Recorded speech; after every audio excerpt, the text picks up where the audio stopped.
Good morning, IIT and esteemed guests. First of all, I would like to thank all my fellow IITians to be part of my life. I graduated in 2000, and since then, IIT has continued to be part of my life as mentors, bosses, professors, inspirational leaders, and authors of the books that I have read. So this is an amazing journey with you all. Thank you. And also, I would like to thank the volunteers to make this conference happen. And this group of volunteers is a very high-powered battery of volunteers, and I really appreciate your efforts. And I would like to request all those who are not yet volunteers to think about it, and please join this team. One incredible benefit of volunteering for Pan IIT for me has been connecting and knowing some of the inspirational leaders and thinkers. And one of them is Professor Suketu Bhavsar, who is among with us. And we are fortunate to have him speak to us about his amazing research work that he is involved in. So just to give you a brief introduction, Professor Bhavsar is director of Kellogg Honors College and professor of physics and astronomy at called Cal Poly Pomona.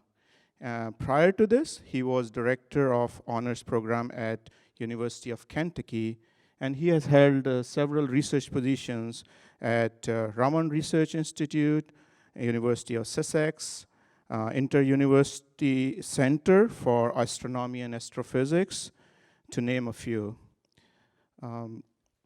Professor Bhavsar, he is a fellow IITian from IIT Bombay, and he has his PhD in astrophysics from Princeton University. His research is focused on cosmology and helping us extending our understanding about the universe. And he has this passion to share his knowledge through these public talks, such as Idea Festival, TEDx, and now here with us. So thank you, Professor Bhavsar, for this opportunity. To start with your research, I have a question for you.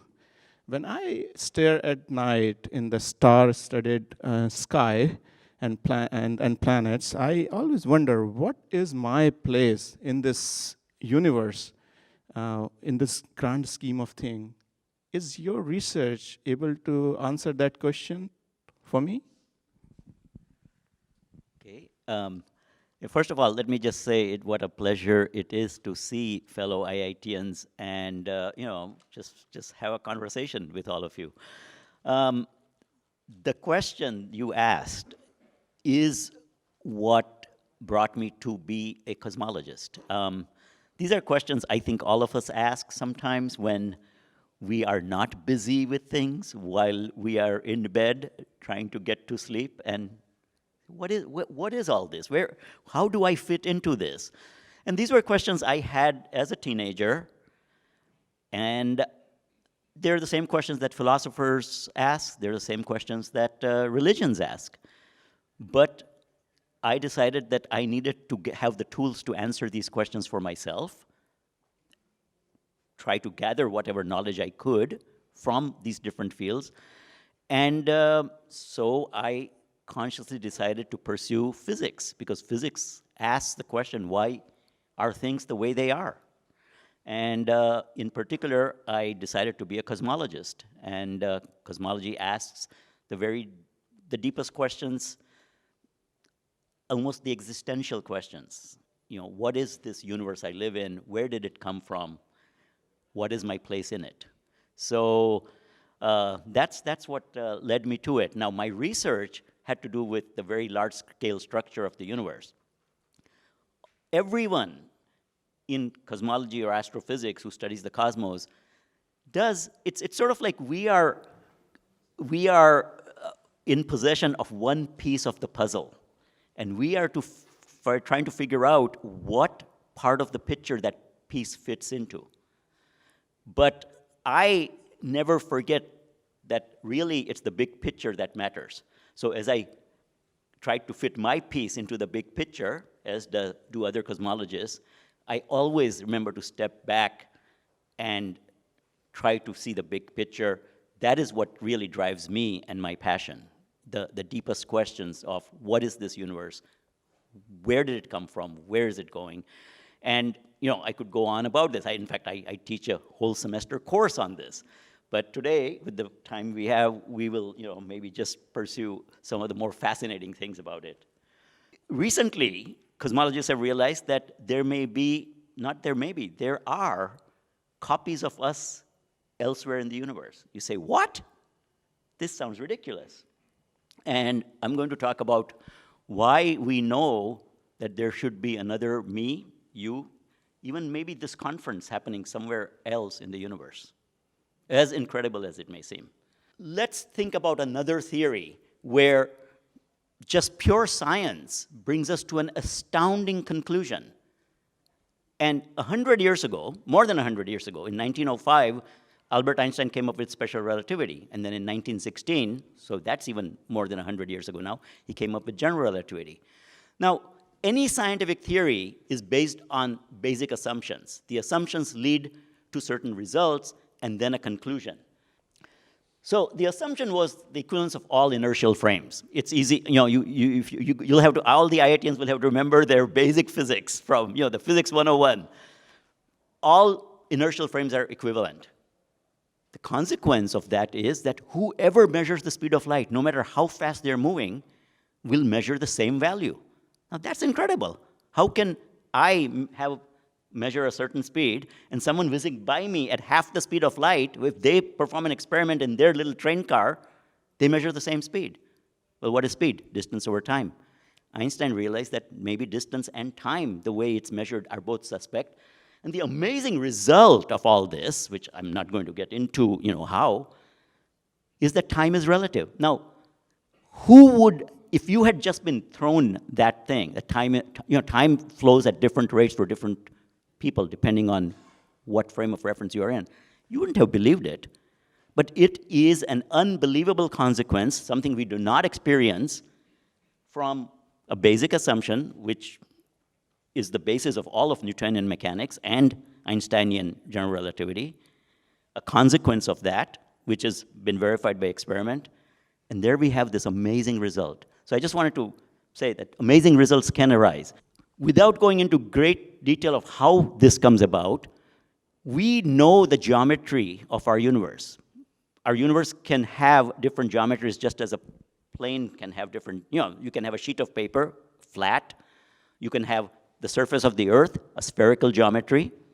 You can have a saddle, which curves in one direction, one way in one direction, another way in another direction. That's a negative geometry. From fluctuations of something called the cosmic microwave background, which has been very well studied now, we know it to 1 part in a million, the fluctuations, we can determine the geometry of the universe. And without further ado, let me just say that the results show that we live in an infinite universe. Okay, so the consequence of an infinite universe is the following. Now, bear with me while I shift gears, and I want to present you with some combinatorial.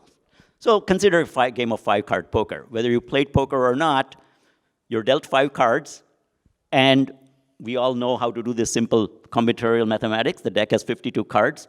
So the chance of any hand is 1 in 2 million, and that number there, 52C5, right? So logic says that after playing that many games, every hand is going to be dealt again. You can't escape that, right? It may happen sooner, but definitely after you play that many games, the same hand that had once been played is going to be played again. Okay?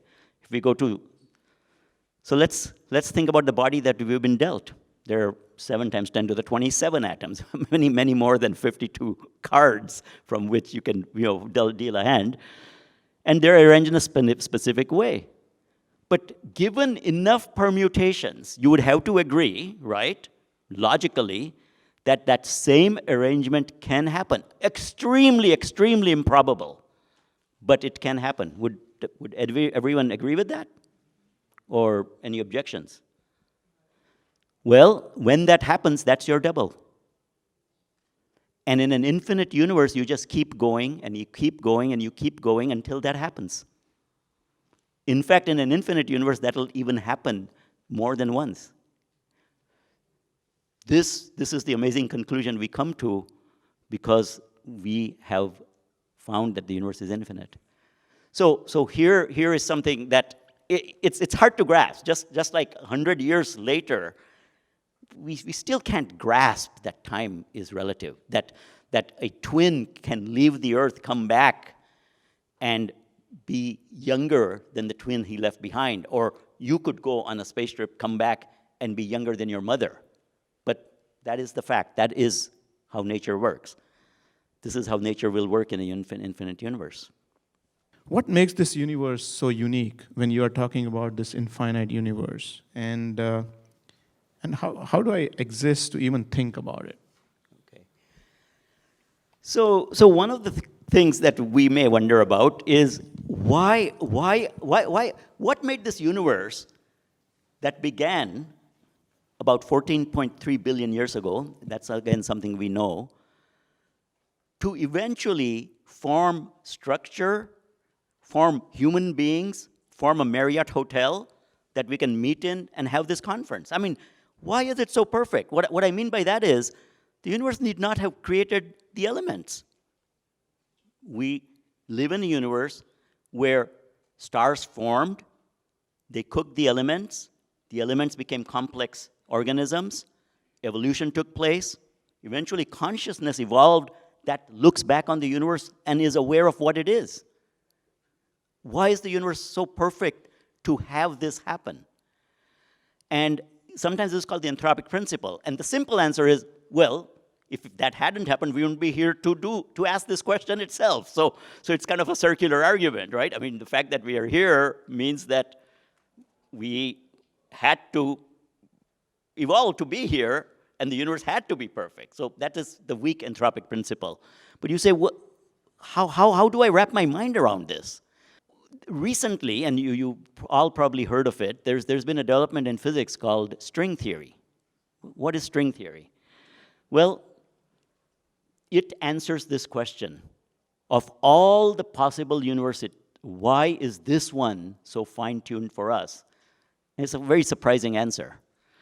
So string theory is just really saying that all objects, every elementary particle we know, protons, neutrons, electrons, hadrons, leptons, all the family of particles are made from strings, one-dimensional objects called strings that could be open or closed and that vibrate. And the different vibrational modes give us the family of particles.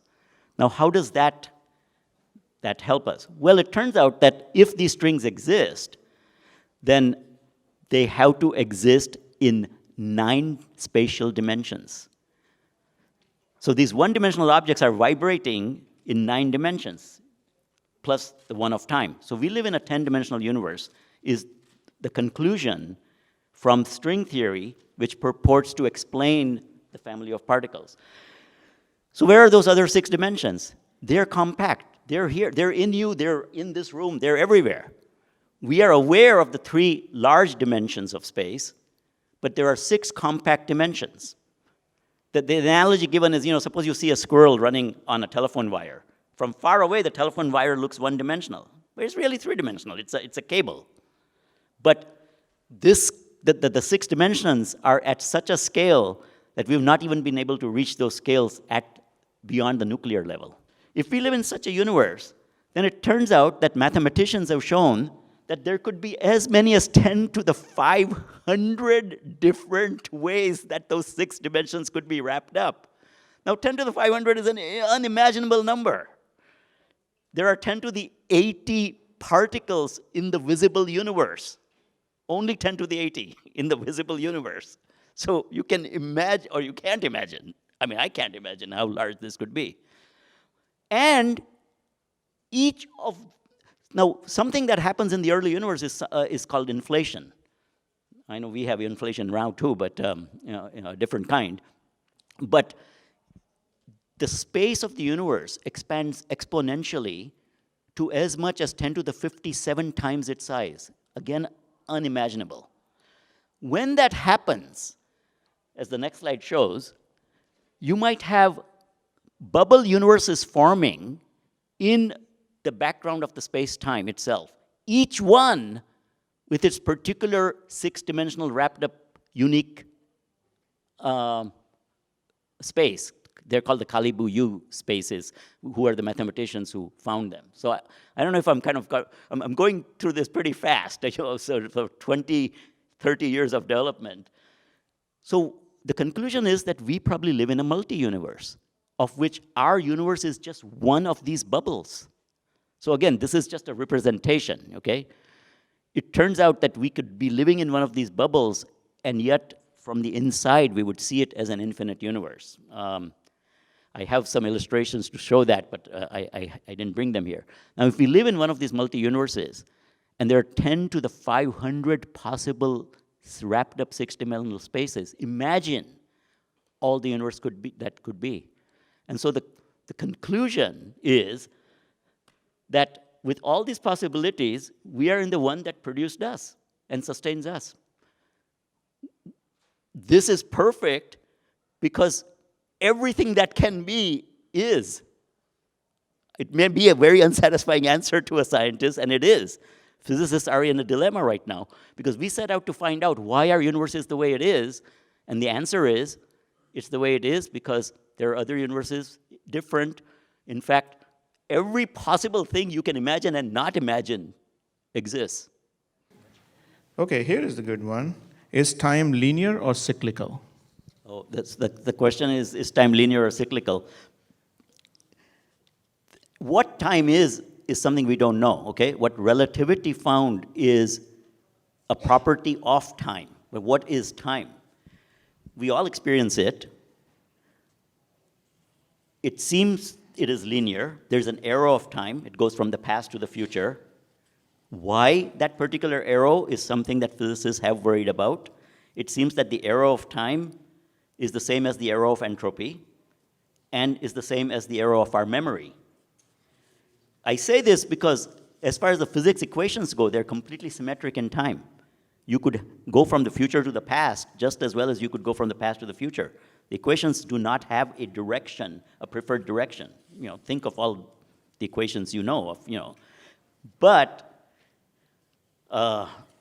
it doesn't seem like we are in a cyclic universe, but we would never know because if memory went along that arrow, then we would just be repeating the same thing, maybe I don't know, and we would never know. Everything would seem the past.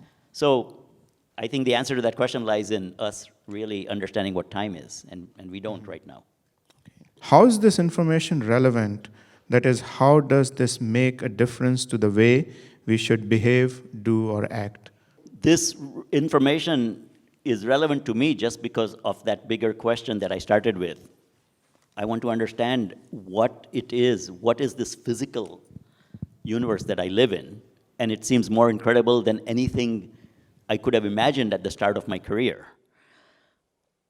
We can only live the moral, ethical lives that, you know, we feel will lead to a better future is all I can answer in terms of that. In terms of practical things, why is this relevant? I think most cosmologists would give the answer of why they do cosmology. How does this matter? I think the answer would be the same as when Hillary was asked, why did he climb Everest? Because it's there. Practical applications could happen, but this is such an esoteric field that the applications may be 2-3 centuries away. We may have transporters where all of us just get transported here from home, or we could transport ourselves to Mars eventually when we have a colony. Because if indeed all it takes for another us is the molecules to reform in exactly the same way, and that leads to, of course, a philosophical question. Is that other person you? So there are many of these questions that we have no answers for. It could lead to time machines. We might be able to travel to the past or future. As I tell my students, first of all, if we have to travel to the past or future, the deeper question is is there a future or a past that we can travel to? Are there realities just as our present is a reality, or is the present the only reality? According to Einstein, this whole space-time continuum exists. You know, if we're going to go on a journey, there has to be a destination that exists, right? So these are questions that we are probing, but there have been actual scientific papers in peer-reviewed journals on building a time machine. So these are the spin-offs. It's sort of like when Newton came up with his laws, it was completely in the abstract. The applications came a couple of centuries later, you know, cars, planes. I mean, our whole life depends on the basic laws of Newton. But he was just exploring them. Great, excellent. In the interest of time, I would request you to please hang around and meet with Professor Bhavsar. Your questions are here. I'll give it to him, and please do get in touch with him and get your answer. I'll be happy to. Yeah, do you have any word to say? No, I'll be happy to interact. I'll be here, and we'll, interact. Perfect. So let's please thank Professor Bhavsar for this interesting topic.